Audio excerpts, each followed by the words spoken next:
네, 안녕하세요. 성공지식백과입니다. 오늘도 시청해주셔서 감사합니다. 많은 분들이 아시다시피 AI를 활용하는 가장 좋은 방법은 코딩을 하는 겁니다.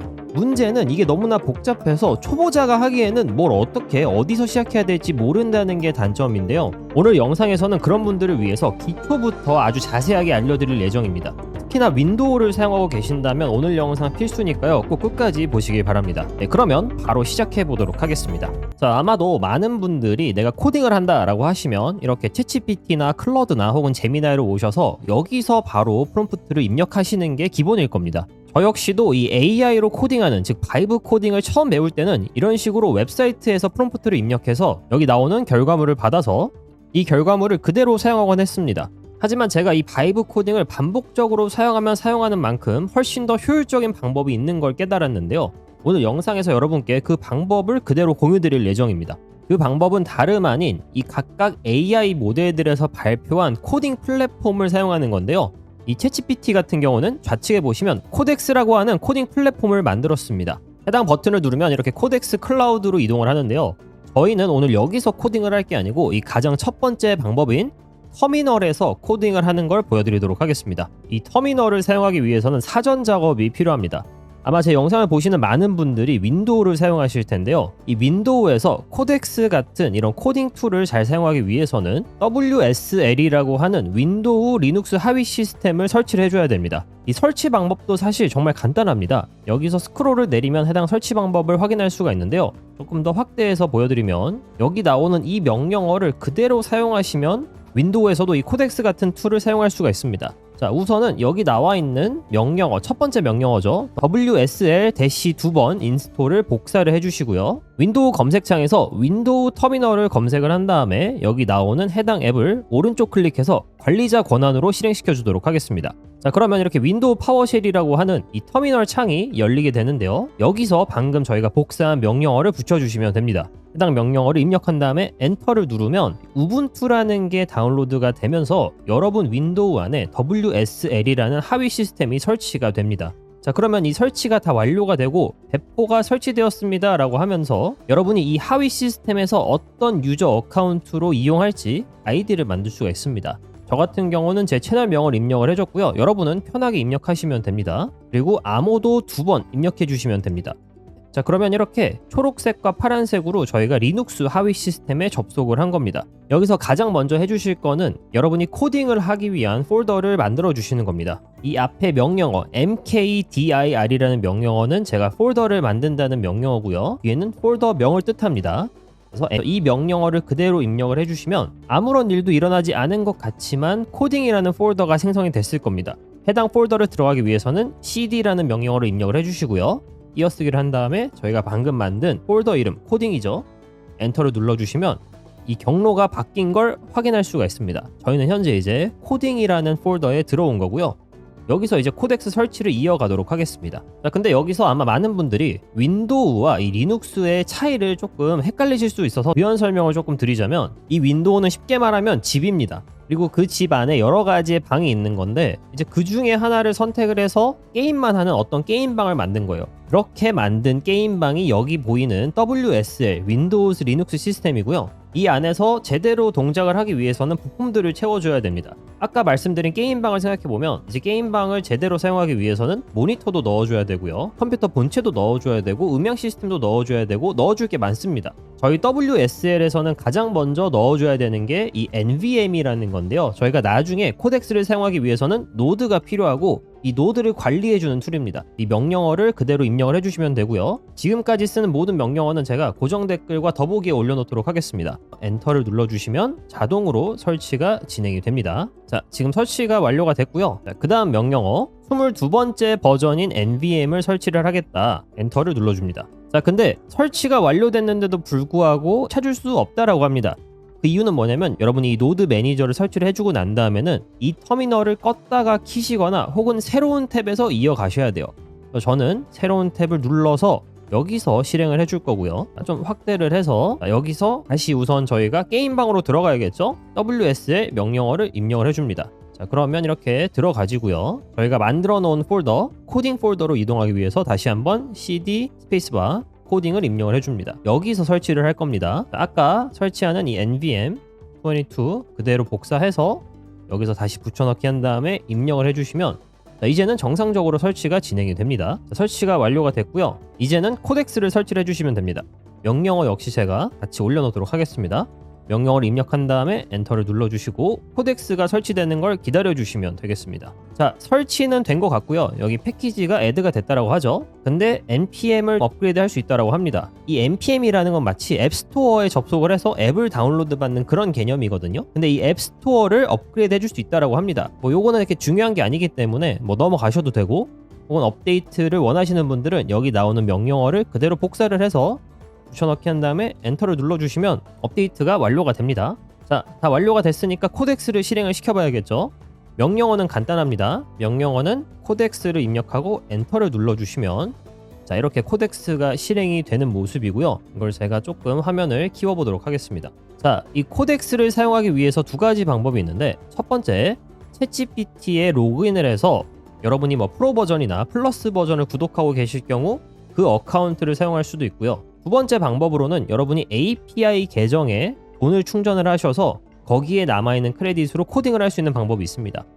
제가 추천드리는 방법은 이 첫 번째 방법, 챗GPT에 로그인을 해서 구독한 정보를 바탕으로 코덱스를 사용하시는 거고요. 훨씬 더 리밋이 좋습니다. 저 역시 그 방법으로 보여드릴 거고요. 한번 로그인을 진행을 해보도록 하겠습니다. 그래서 엔터를 눌러서 챗GPT를 오신 다음에 이 코덱스에 로그인을 해주시고 다시 터미널로 돌아가면 이렇게 로그인이 완료가 되어 있는 모습을 확인할 수가 있습니다.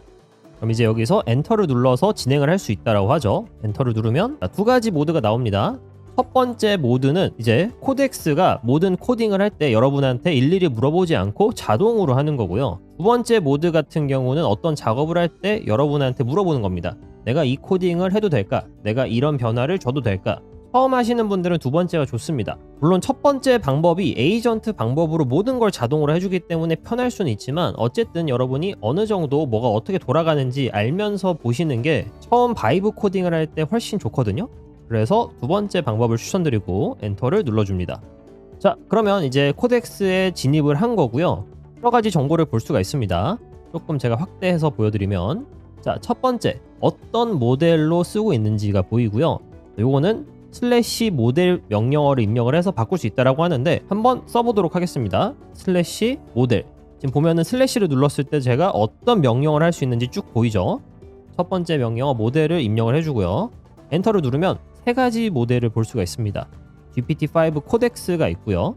GPT-5 코덱스 미니가 있고, 마지막으로 GPT-5가 있습니다. 이제 코딩을 하실 때는 첫 번째 GPT-5 코덱스 모델로 하시는 게 가장 강력하고 성능이 좋습니다. 요거를 그대로 사용하시면 되고, 이 코덱스 모델 안에도 세 가지 버전이 있어요. 로우 버전이 있고, 미디움 버전이 있고, 하이 버전이 있습니다. 이제 가장 최고의 성능을 내기 위해선 당연히 하이 버전이 좋고요. 그러지 않을 때는 미디움이나 로우를 사용하시면 됩니다. 자, 그리고 이 밑에 보면은 컨텍스트 레프트라는 게 보이는데, 이게 여러분이 웹상에서 사용하시거나 혹은 VS 코드를 사용하시는 분들, 익스텐션으로 사용하실 때는 이 정보가 보이지가 않습니다. 즉, 내가 얼마나 이 리밋이 남아있는지 확인을 할 수가 없어서 중간에서 일이 끊겨버리거든요. 그럴 때 아주 머리가 아픕니다. 그래서 이 터미널에서 사용하실 경우에는 이거를 항상 볼 수가 있다는 장점이 또 있고요. 자, 우선 이게 잘 작동하는지 보여드리기 위해서 간단한 리액트 웹사이트를 만들어 달라는 명령어를 입력해 보도록 하겠습니다. 자, 그러면 지금 플랜이 나옵니다. 이 코덱스가 제가 말한 프롬프트를 잘 적용하기 위해서 어떤 식으로 일을 진행해야 될지를 짜준 거고요. 저한테 물어보고 있습니다.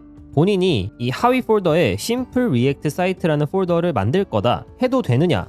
저한테 세 가지 옵션이 있죠. 전 첫 번째 해도 된다라고 하도록 하겠습니다. 그래서 어프루브 됐다라고 이렇게 보라색 체크 포인트를 확인할 수가 있고요. 그리고 그 안에서 또 이제 리액트와 관련된 여러 가지 폴더를 만들 거라고 하죠. 아마 이거 말고도 여러 가지를 만들 겁니다. 우선은 계속 허락을 해주도록 하겠습니다. 그리고 그 안에 어떤 내용을 넣을 건지도 저한테 알려주고 있습니다. 이것도 허락을 해줄 거고요. 지금 플랜들이 업데이트가 되는 게 보입니다. 그리고 1분 18초 동안 이 현재 프로세스를 진행을 해줬고, 리액트 랜딩 페이지를 만들어 줬다라고 합니다. 한번 확인을 해보고 싶은데, 자, 넥스트 스텝, 자, 심플 리액트 사이트를 간다. 그리고 거기서 npm 인스톨을 해주고, 그 다음에 npm run dev를 통해서 어떤 웹사이트가 만들어졌는지 확인할 수 있다라고 합니다. 자, 그러면 그대로 해보도록 하겠습니다. 새로운 터미널을 열어서 다시 한번 저희의 게임방으로 들어가야겠죠. WSL을 입력을 해주시고 코딩 파일을 들어간 다음에 코덱스를 실행을 해줍니다. 여기서 LS를 사용해서 그 밑에 있는 하위 폴더를 확인해 주시고요. 다시 한번 이 cd라는 명령어를 이용해서 해당 폴더에 접속을 합니다. 자, 그리고 명령어에서 아까 봤던 npm install 이거를 입력을 해주시면 됩니다. 자, 그런데 아마도 많은 확률로 에러가 날 겁니다. 왜냐면 저희가 지금 리눅스에 있는 게 아니라 어쨌든 저희가 윈도우 안에 있기 때문에 네, 권한 이슈가 생길 거라고 예상을 했는데 네, 권한 이슈가 지금 생겼죠. 그래서 이 에러를 그대로 복사를 해서 코덱스한테 물어볼 겁니다. 자, 여기 있는 에러를 복사해서 물어본 상태고요. 자, 두 가지 방법을 알려줍니다. 첫 번째 방법은 제가 아까 여기 나와 있는 이 mntc가 윈도우라고 했잖아요. 이 윈도우를 가상의 리눅스로 옮겨버리는 겁니다. 이 cp가 카피거든요. 이 슬래시 아예 리눅스로 옮긴다라는 건데 딱히 추천드리진 않습니다. 왜냐면 어쨌든 저희가 이 파일을 윈도우에서도 볼 수 있어야지 좀 편하거든요. 그래서 두 번째 방법을 할 겁니다. 그래서 이 두 번째 방법을 어떻게 하는지 조금 더 자세히 물어볼 건데 이렇게 말하지 말고 확실한 명령어를 알려달라고 했습니다. 그리고 영어로 나와서 좀 복잡할 수가 있어서 여러분이 이걸 하실 때 한글로 솔루션을 알려달라고 하면 알려줄 겁니다. 지금 이렇게 쭉 알려줬죠. 자, 이 방법 그대로 해보도록 하겠습니다. 자, 새로운 탭을 열어주신 다음에 확대를 하고요. 우선 WSL을 들어간다. 여기서 첫 번째 명령어를 그대로 복사해서 붙여넣기를 해줍니다. 이 앞에 sudo가 관리자 명령어를 한다라는 거거든요. 절대 명령입니다. 엔터를 눌러주시고 저희 패스워드 입력한 다음에요. 성공적으로 만들어졌고요. 이 명령어를 그대로 복사를 해서 여기에 붙여넣기를 하겠습니다. 자, 붙여넣기를 한 다음에 이제 컨트롤 C로 저는 빠져나와줬고요. 이게 이제 잘 됐는지 확인을 하기 위해서는 이 WSL을 재시작을 하라고 하죠. 그래서 한번 재시작을 하도록 하겠습니다. 요거를 다 끈 다음에 다시 키도록 하겠습니다. 자, 다시 열어줬고요. WSL cd 코딩 ls cd simple react site 여러분이 폴더명을 아시면 굳이 ls를 안 하셔도 됩니다. 그리고 다시 한번 install 이번에는 에러가 안 뜨고 정상적으로 설치가 됐습니다. 즉 저희가 권한 설정을 제대로 한 겁니다. 그 다음에 어떤 걸 하냐면 npm dev를 입력하시면 저희가 만든 웹사이트가 실행이 되거든요. 자동으로 앱을 선택해서 실행을 할 수가 있습니다. 지금 보시는 이 웹사이트가 제가 아까 코덱스와 간단한 명령으로 만든 웹사이트 프리뷰입니다. 보면 뭐 버튼에도 이렇게 애니메이션이 작동이 되어 있고요. 바탕화면 색깔이라던가 아이콘이라던가 이런 글씨체라던가 깔끔하게 만들어준 걸 확인할 수가 있죠. 물론 가장 기본적인 프롬프트로 만들었기 때문에 부족한 부분이 보이긴 합니다. 그거는 이제 앞으로 고쳐나가는 부분이고 이렇게 성공적으로 코덱스 시연을 보여드릴 수가 있었습니다. 자, 마지막 남은 부분이 있습니다. 이제 저희가 앞으로 코덱스를 들어왔다 나갔다를 할 텐데 그때마다 이 코덱스한테 일일이 내가 어떤 프로젝트를 하고 있다라고 설명하기에는 너무 힘듭니다. 그래서 그 모든 설정을 만들어 줄 건데 여기 나오는 첫 번째 명령어 init이라는 명령어를 사용할 겁니다. 슬래시 init을 선택해서 입력을 해주시면 자, 이제 이런 쭉 명령어가 나와요. 이 명령어가 하는 역할이 뭐냐, 해당 폴더나 혹은 하위 폴더를 찾은 다음에 이 코딩 프로젝트를 찾아주고 그 해당 프로젝트에 관한 설명들을 써줘라 라는 명령입니다. 에러가 하나 나왔죠. 이 git은 없다라고 하는데 현재 리눅스 시스템에 git을 아직 설치를 안 해서 그렇습니다. 이건 나중에 따로 설치를 해줄 거고요. 저희가 아까 만들었던 코드들을 읽고 있죠. 코드를 다 읽은 모습이고 그 다음에 이 코드를 설명하는 에이전트 MD 파일을 만들어 줄 거라고 합니다. 이런 부분도 우선 영어로 나오고 있긴 한데 이 명령어를 입력하실 때 한글로 해줘라고 하면은 충분히 한글로 이 모든 걸 알려줄 겁니다. 자, 그리고 저한테 물어보죠. 이 에이전트 MD 파일을 만들 거냐? 네, 만들겠습니다. 엔터를 눌러줍니다. 참고로 여기 말하는 MD는 마크다운이라는 뜻입니다. EI가 이해하기 편하게 구성이 되어 있는 그런 형식이고요. 다 끝난 모습입니다. 지금 이렇게 쭉 보여주고 있죠. 이제 영어로 나와 있긴 한데 아무래도 저희가 읽을 게 아니라 AI가 읽을 거기 때문에 사실 영어로 나와도 상관이 없습니다.